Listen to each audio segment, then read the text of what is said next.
Good morning, everybody. This is Dr. Rao. I was writing an article on LinkedIn this morning on uh, what do we value, riches outward or inward? This was put into my mind by our headmaster, that is the dean in the high school in India. He wrote a autograph for me saying that worship the inner beauty. That is what he said in Sanskrit. It's like a Atma Saundarya. Atma is inner being, and you can call it soul or whatever. And he was drawing my attention to worshipping inner beauty. Right? Saundarya means beauty. So that was planted in my mind way back, right? And I kind of stuck to it. And the more we are peaceful, joyful, and satisfied with ourselves, I thought we were really very uh, together and happy and living a life that is giving and enjoying and all that, right? But then there's other friends and family, and everybody wanted you to achieve something and become something and all that. That was also not a problem for me because the entering into medicine was a big competitive affair, and because I was a bookworm and always studying, I got good marks and good grades, and got into a medical field, and then went into field of earning money and doing all that. But somehow I was always brought back to what is that we value. And I am in the middle of making money in the medical practice or running the family or doing business and all of that. I was always drawn to the inner matters, and that was my solace. But then that took a serious turn, and then I was completely involved in inner exploration, and which is still going on. And that really uh, the highest satisfied, happier place I was in whenever I soul searched myself. But then I didn't want to make it a personal thing. So I went ahead and explored this in a bigger way, and really wanted to study why modern people, with all the technological scientific advancement, with all the knowledge we have on so many matters, remained primitive inward. We can't control our own emotions, we can't control our thoughts, we can't control our relationships, and there's a lot of havoc in our relationship or inward state, right? And this was kind of managed in a way by ancient systems of philosophy and thought, right? I was not drawn to the ritualistic and thinking like this is the thing that I have to do to get some solace outwardly, but questioning things and finding answers and looking up the ancient wisdom, what they found about what is a human being, what is the interior consists of, how to have a balance in the inner and outer perspectives, and those kind of things really interested me. And the deeper I pursued that questioning, asking deep questions, and not really satisfying with any particular answer, but then probing it and finding the answers by ourselves seemed to be the way ancients have pursued. And so they deliberately had a simpler outward life.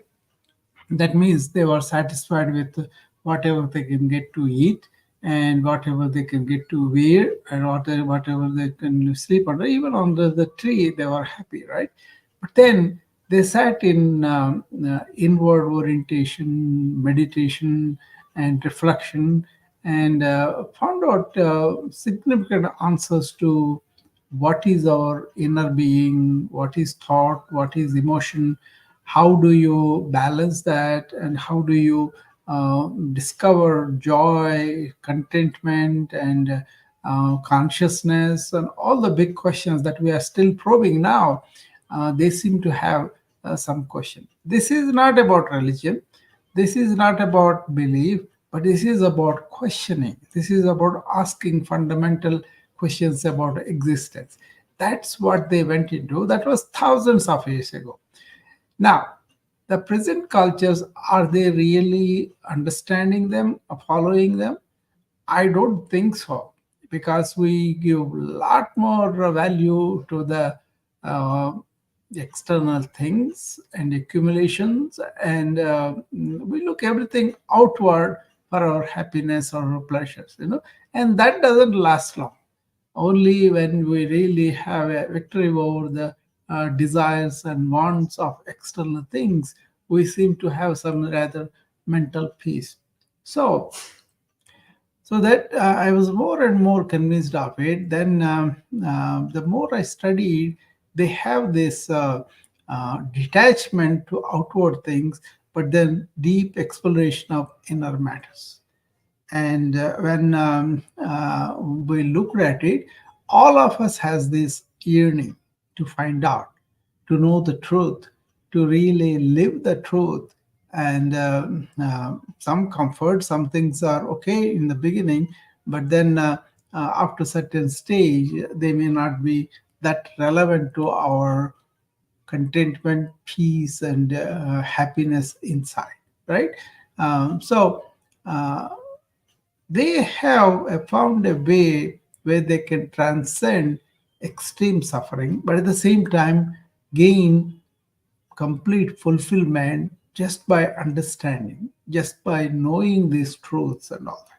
That really fascinated me. And then when I looked at from a modern standpoint of what are the stresses and strains that I face in the modern life and what all my colleagues and the systems are facing, it was apparent to me that our struggle should be inward knowing, inward understanding, inward resolving problems of anger, hatred, jealousy, competition, and enmity towards others. All those things we need to understand and overcome them, as because we are not just animals. Maybe we have the base as a human animal, but then we are much more than that. We have a thinking that can look back and forth, and also really go deep into ourselves and find out, and then really transcend that animalistic nature and go into the nobler, higher human instincts, right? We all have that. But then the influences, the family, the culture, the education, everything goes towards, so you got to be achieving these things, you got to be accumulating these things, and that's why many of the lifetimes are spent in that. you know I thought that was such a waste. If only we understand there's a little bit of turn towards inward nature and inwardness, then we can be satisfied, and also we can contribute to the life outside, right? So that's why I said, what do people value? Riches outward or riches inward? Or riches outward just to address the insecurities of living and eating and really procreating, all those things are there. But once they are satisfied, what do they aim for? What do they look for? Look for inner peace, inner happiness, and inner contentment, right? And also creativity if they have.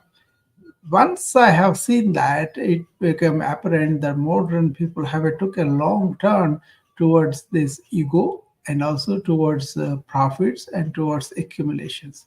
I think somehow we are all drawn into this without knowing. the immense harm it can do to us as human beings, right? And then once the leaders understand and then lead with selfless service attitude and really content within themselves, then they can contribute a lot, and also they lead a life of complete fulfillment, not coming from external circumstances. So even they are deprived of things, even abject poverty, people can raise to these noble human instincts and then contribute and also fulfill their life, right? So I have a guest here. Let's welcome. Oh, Chelsea.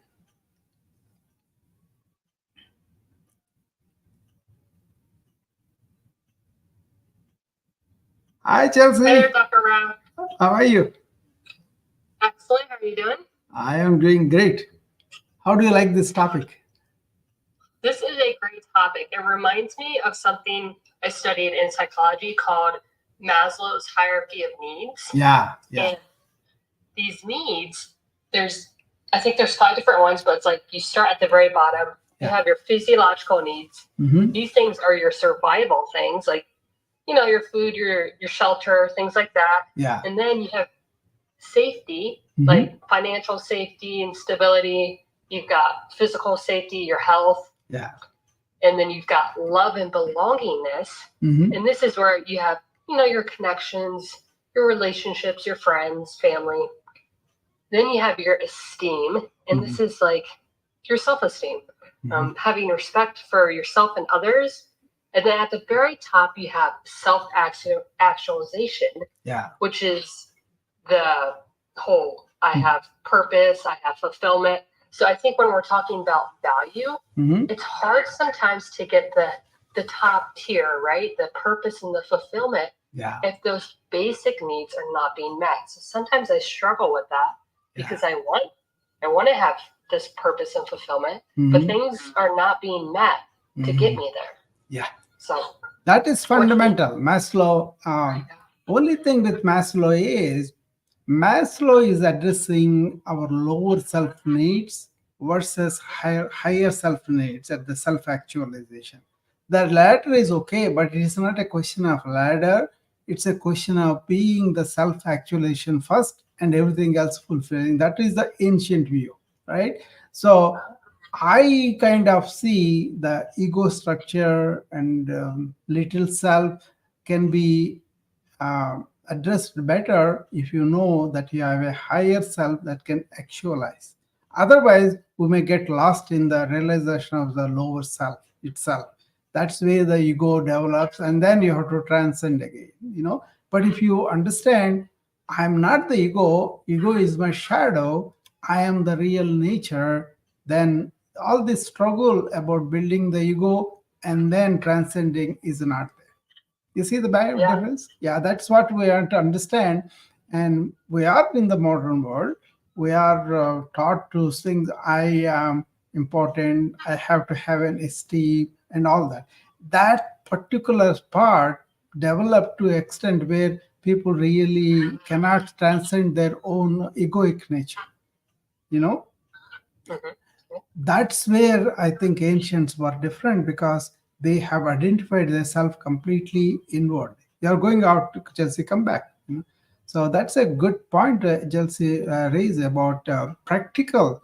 Maslow points are practical, and everybody goes through this, through this struggle of understanding what is important, what is what. Uh, Sometimes the lifetimes go away and people will be ending that. Maybe they have a good ego, they think, but then dominated by that, we feel separated from one another. Whereas in energy, in everywhere, our ego separates us. Actually, ego is our shadow. It's not our real self. So it's a persona is like a mask. So once we realize that mask and then put it away, and then we see we are all in one energy, one particular human tribe, lot of separation is falls away, and that leads to much more easier way to equanimous distribution of Why all these basic things that Chelsea pointed about physiological needs and basic needs, all are very difficult because we have a not a equanimous distribution of food or shelter and all that, because we have such a difference between economically advanced nations and very very poor nations. Now this is getting back to us because immigration problems, dictatorship problems, all those things are seeming to come to the people who are well off. So if you do the equanimous way of doing things, it's much easier to handle our problems. Take, for example, global heat. Now, it is not a question of who is going to rectify the problem. It's going to affect both the poor nations and the rich nations.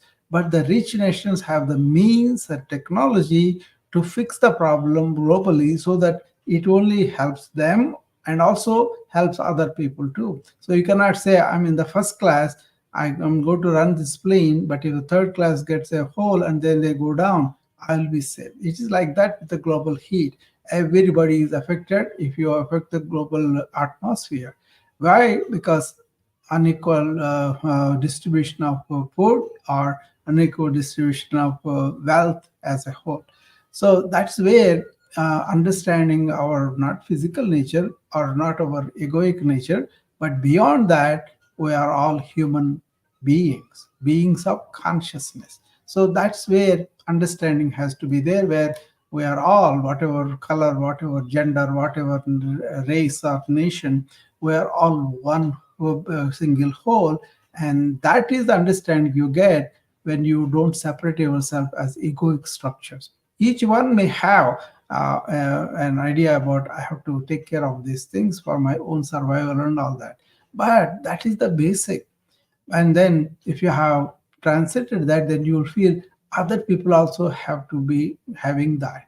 That empathetic attitude is developed by perceiving our natural oneness of all the trees, of all the animals, of all the human beings being one single whole.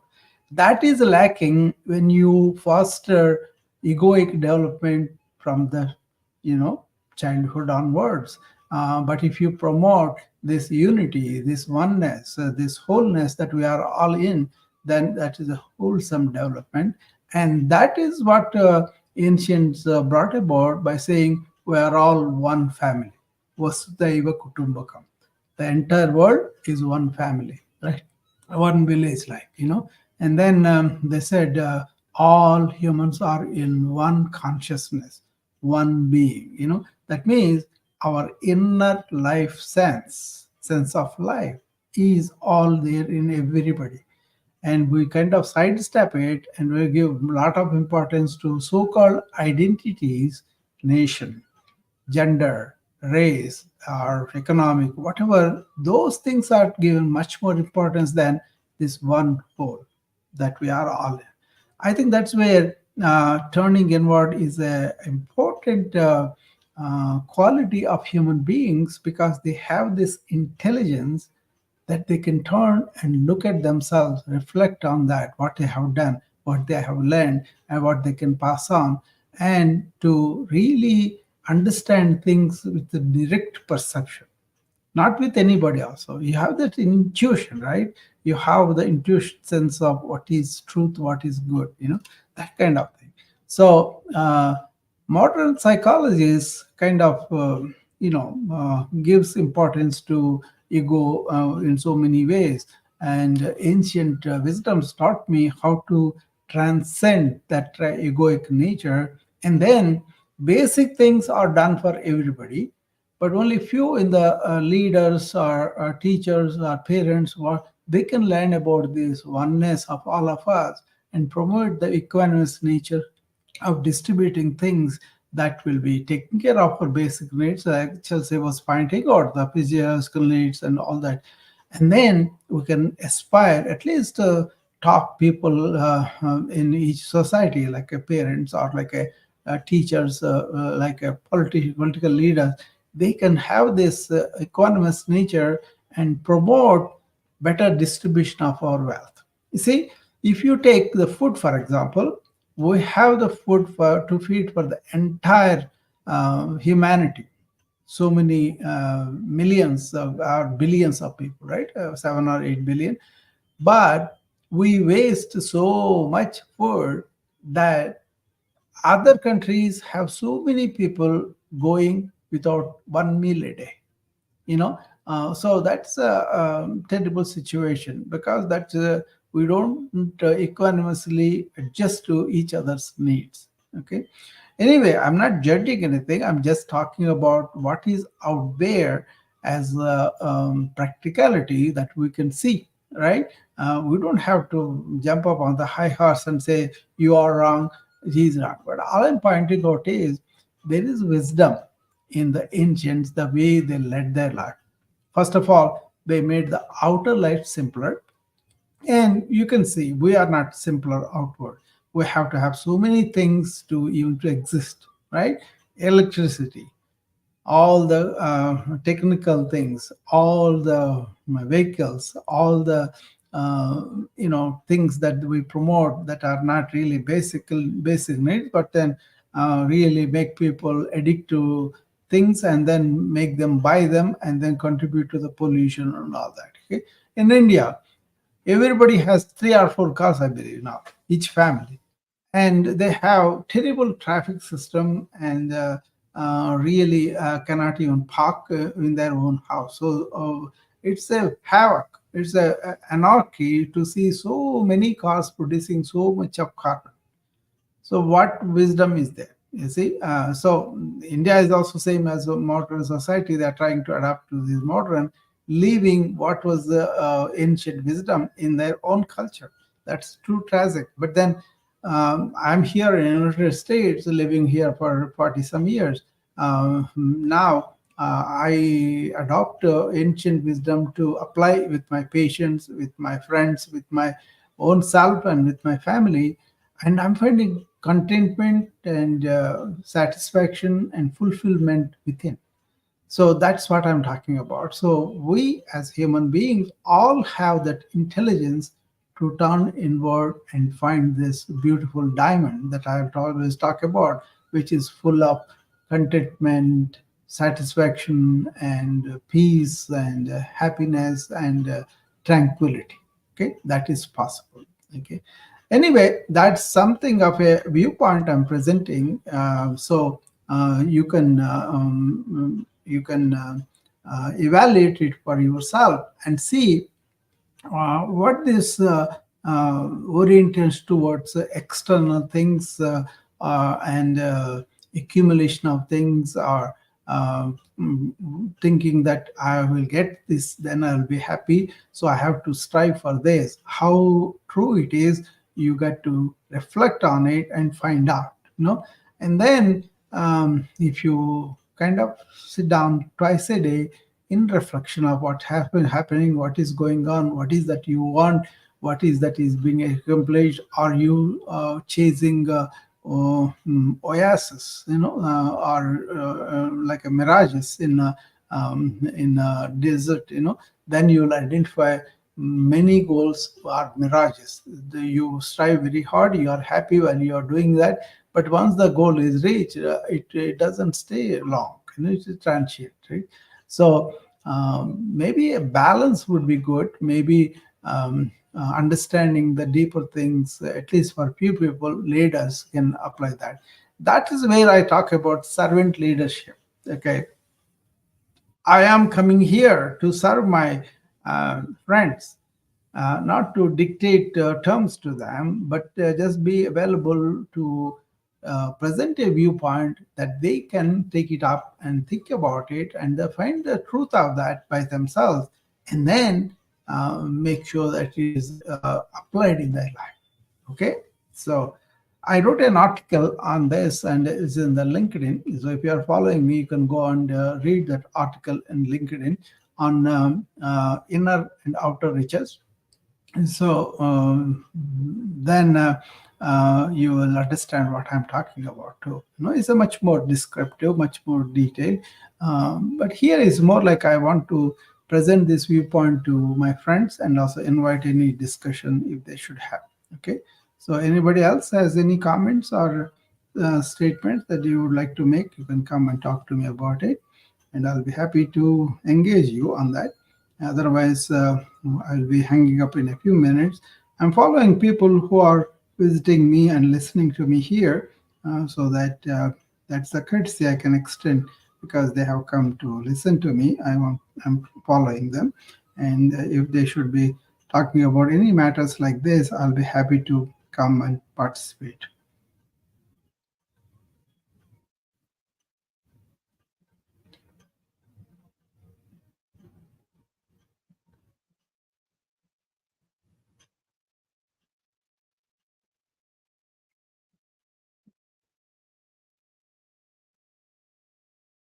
Thank you all. 34 people are here. How many people are still here, I don't know. But thank you for listening to this brief question. Actually, what is important in human life? Not in particular race or particular country, but human life. What is important? Is it just to strive and make a living and eat and enjoy and experience stuff? Or is to have a reflection of intelligent human being that is conscious, that is capable of discovering universal truths, and then really realize inner serenity, tranquility, and solitude of mind, and going beyond mind and ego, all these things. These are real universal truths that we all can. We have to find by ourselves, though. That is where the questioning and it, don't expect people to provide all explanation and you will get the answer. That's a myth. So find out by yourself, question for yourself, sit down and stay with these things for a while. Then your own inner intelligence will reveal the truths to you. Okay. Thank you very much, and I'll see you again tonight at 8 o'clock when I present my tip on wellness every day. And today topic will be different each day, and I'll be there at 8 p.m. Central. Thank you.